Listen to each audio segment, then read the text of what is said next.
Hello all Divas ടോക്സിൻ്റെ പുതിയൊരു വീഡിയോയിലേക്ക് എല്ലാവർക്കും സ്വാഗതം. നിങ്ങൾ ആദ്യമായിട്ടാണ് എൻ്റെ ചാനൽ കാണണമെങ്കിൽ എൻ്റെ ചാനൽ സബ്സ്ക്രൈബ് ചെയ്യുക, സപ്പോർട്ട് ചെയ്യുക. ഇതുവരെ തന്നിട്ടുള്ള എല്ലാ സപ്പോർട്ടിനും താങ്ക് യു സോ മച്ച്. അപ്പം ഇന്ന് ഞാൻ ഓൾറെഡി ഒരു ഷോർട്സിൽ പറഞ്ഞിട്ടുണ്ടായിരുന്നു, നമ്മൾ ചന്ദനക്കാവ് വരെ പോയിട്ടുണ്ടായിരുന്നു ജാനിക്കുട്ടിയുടെ ചോറൂണിൻ്റെ ഭാഗമായിട്ടാണ്. അപ്പോൾ ആ ഒരു ട്രിപ്പിൻ്റെ അല്ലെങ്കിൽ ചോറൂണിൻ്റെ ഒരു ഫുൾ വ്ളോഗാണ് കേട്ടോ ഇത്. നിങ്ങളിത് അവസാനം വരെ സ്കിപ്പ് ചെയ്യാതെ കാണുക. നിങ്ങളുടെ ഒപ്പീനിയൻസും ഇഷ്ടമായെങ്കിലൊക്കെ കമൻറ്റിലൊക്കെ അറിയിക്കുക കേട്ടോ, ലൈക്കൊക്കെ ചെയ്യുക. അപ്പോൾ നമ്മൾ രാവിലെ തന്നെ പുറപ്പെട്ടിട്ടുണ്ടായിരുന്നു അമ്പലത്തിലേക്ക്. അച്ഛൻ, അമ്മ, ഞാൻ, ഹസ്ബൻഡ്, ജാനിക്കുട്ടി, ഞങ്ങൾ ഇത്രയും പേരാണ് പോയത്. ഇവിടെ ചോറൂണ് നടത്തുന്നത് 7:30 മുതൽ 10:30 വരെയാണ് കേട്ടോ. ഞങ്ങൾ പോയതെന്ന് പറയുന്നത് ഒരു വ്യാഴാഴ്ചയായിരുന്നു പോയത്. പിന്നെ ഈ അമ്പലം സ്ഥിതി ചെയ്യുന്നത് നമ്മുടെ മലപ്പുറം ജില്ലയിൽ പുത്തനത്താണിക്കും തിരുനാവായയ്ക്കും ഇടയ്ക്കാണ് ചന്ദനക്കാവ് ഉള്ളത്. കുറുമ്പത്തൂർ എന്ന് പറഞ്ഞ സ്ഥലത്താണ് എക്സാക്ട്ലി ഈ ലൊക്കേഷൻ ഉള്ളത് കേട്ടോ. പിന്നെ ഈ അമ്പലത്തെക്കുറിച്ച് പറയുകയാണെങ്കിൽ ഒരുപാട് പറയാനുണ്ട്. കാരണം ഞാൻ കുറേ വർഷങ്ങളോളം ഈ അമ്പലത്തിനടുത്ത് കാടാമ്പുഴ ദേവി ക്ഷേത്രത്തിനടുത്തായിരുന്നു താമസിച്ചിരുന്നത്. അപ്പോൾ എനിക്ക് ഈ അമ്പലങ്ങളുമായിട്ടൊക്കെ ഭയങ്കര ഒരു കണക്ഷൻ ഉണ്ട് കേട്ടോ. ഒരുപാട് പ്രാവശ്യം വന്നിട്ടും എല്ലാം അവിടുത്തെ എല്ലാ മുക്കും മൂലയും പരിചയമാണെന്ന് പറഞ്ഞ പോലെയാണ് ഈ അമ്പലവും ഈ അവിടുത്തെ ആൾക്കാരും ഒക്കെ. നമുക്കൊരു ഫാമിലി ടെമ്പിളിൽ പോണ പോലെയുള്ളൊരു ഫീലാണ് എപ്പോഴും ഇവിടെ പോകുമ്പോൾ കേട്ടോ.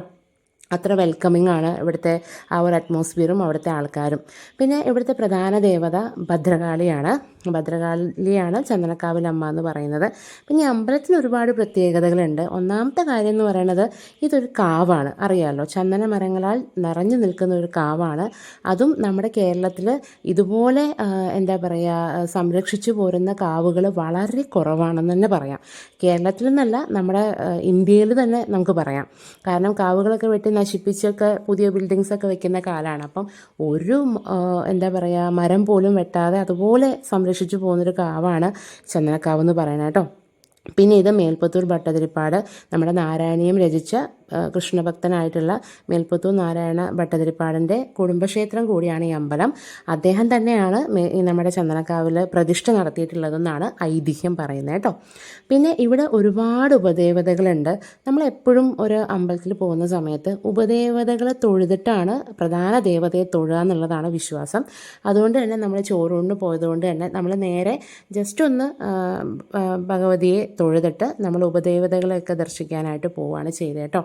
അകത്തേക്ക് പോകുമ്പം ശിവൻ, ഗണപതി, ബ്രഹ്മാവ്, പിന്നെ അയ്യപ്പൻ, മഹാവിഷ്ണു എല്ലാം ഉണ്ട്. മഹാവിഷ്ണുവിന് പ്രത്യേക അമ്പലമുണ്ട്, അതാണിപ്പോൾ നിങ്ങൾ കാണുന്നത്.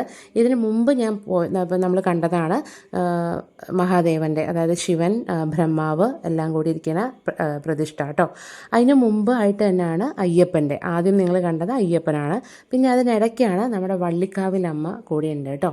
ഈ കാണുന്നതൊക്കെ മഹാവിഷ്ണുവിൻ്റെ പ്രദേശമാണ്, ഭഗവാന്റെ പ്രതിഷ്ഠ ഇരിക്കുന്ന സ്ഥലമാണ്.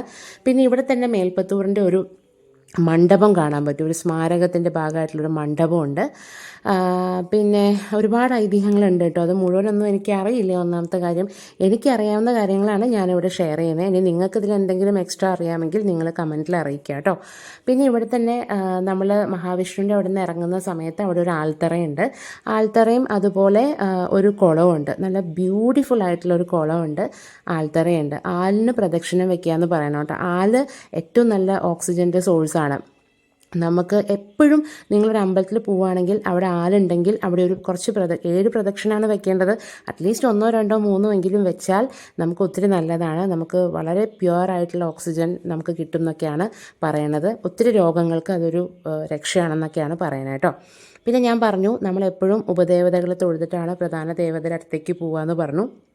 അത് ഞാൻ മുമ്പ് കേട്ടിട്ടുണ്ട്. നമ്മൾ ഈ പ്രദക്ഷിണം വെച്ചിട്ട് അല്ലെങ്കിൽ ഇങ്ങനെ പുറത്തൊക്കെ ചുറ്റിയിട്ട് അകത്തേക്ക് പോവുമല്ലോ, അത് ശരിക്കും ഒരു സ്ക്രൂ തിരിക്കണ പോലെയാണെന്നാണ് പറയുക.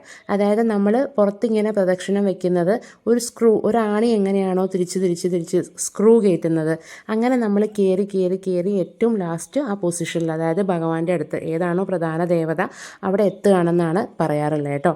ആ ഒരു വിശ്വാസം പോലെയാണ് ഈ പ്രദക്ഷിണം അതുപോലെ യുവദേവതകളെയൊക്കെ തൊഴുന്നതിനെ കുറിച്ചിട്ടൊക്കെ പറയാറുള്ളത്. പിന്നെ ഇവിടെ ഞാൻ പറഞ്ഞല്ലോ ഒരുപാട് പ്രതിഷ്ഠകൾ ഇവിടെ ഉണ്ട്. പിന്നെ 10 ഏക്കറിലാണ് ഈ അമ്പലം ഉള്ളത്. അതുകൊണ്ട് തന്നെ നമുക്ക് ഒരുപാട് ചുറ്റി കാണാനുണ്ട്. അതാണ് ഏറ്റവും നല്ലത്. പിന്നെ വളരെ കാം ആൻഡ് ക്വയറ്റ് ആയിട്ടുള്ളൊരു അറ്റ്മോസ്ഫിയറാണ്. നമ്മൾ എത്ര എന്ത് വിശേഷപ്പെട്ട് പോയാലും നമുക്കവിടെ ഒരു ഏരിയയെങ്കിലും വളരെ എന്താ പറയുക ശാന്തമായിട്ട് കാണാൻ പറ്റും. മറ്റുള്ള തിരക്കുള്ള അമ്പലങ്ങൾ പോലെയല്ല. ഇതൊരു കാവായതുകൊണ്ടും ഇവിടെ ഒരുപാട് സ്ഥലം ഉള്ളതുകൊണ്ടും നമുക്ക് എപ്പോഴും എത്ര തിരക്കിലും നമുക്ക് ശാന്തമായിട്ടിരിക്കാനും ഈ മെഡിറ്റേറ്റ് ഒക്കെ ചെയ്യാൻ ആഗ്രഹിക്കുന്ന ആൾക്കാർക്കൊക്കെ പറ്റിയ സ്ഥലമാണ് കേട്ടോ. ഇനി അതൊന്നുമല്ല, നമ്മൾ ചുമ്മാ ഏകാന്തത ഇഷ്ടപ്പെടുകയാണ്, നമുക്ക് ആ ഒരു വളരെ കാമായിട്ടുള്ള ഒരു എനർജി നിങ്ങൾക്ക് വേണമെങ്കിൽ നിങ്ങൾ മസ്റ്റായിട്ടും ഇവിടെ പോവുക. അങ്ങനെ ഞങ്ങൾ അവിടെയൊക്കെ തൊഴുതിട്ട് ചോറൂണിന് പോയി കേട്ടോ. ചോറൂണ് നടക്കുന്നത് നമ്മുടെ ചന്ദനക്കാവിലമ്മ, അതായത് ഭദ്രകാളിയുടെ മുമ്പിലാണ് ചോറൂണ് നടത്തുന്നത്. അപ്പോൾ നമ്മൾ ചോറൂണൊക്കെ കഴിഞ്ഞു, അവിടെയുള്ള ആൾക്കാരെയൊക്കെ കണ്ടു, സംസാരിച്ചു, കുറച്ച് നേരമൊക്കെ സ്പെൻഡ് ചെയ്തു. എന്നിട്ട് ഞങ്ങൾ തിരിച്ചു പോകുന്ന വഴിക്കാണ് ഭക്ഷണം കഴിക്കുന്നത് കേട്ടോ. ഭക്ഷണം കഴിക്കാൻ ഞങ്ങൾ കയറിയത് നമ്മുടെ തിരൂരുള്ള കാലീസ് എന്ന് പറഞ്ഞിട്ടുള്ള റെസ്റ്റോറൻറ്റിലാണ്. അത് അവിടുത്തെ വളരെ ഫേമസ് ആയിട്ടുള്ള റെസ്റ്റോറൻ്റ് ആയിരുന്നു കേട്ടോ.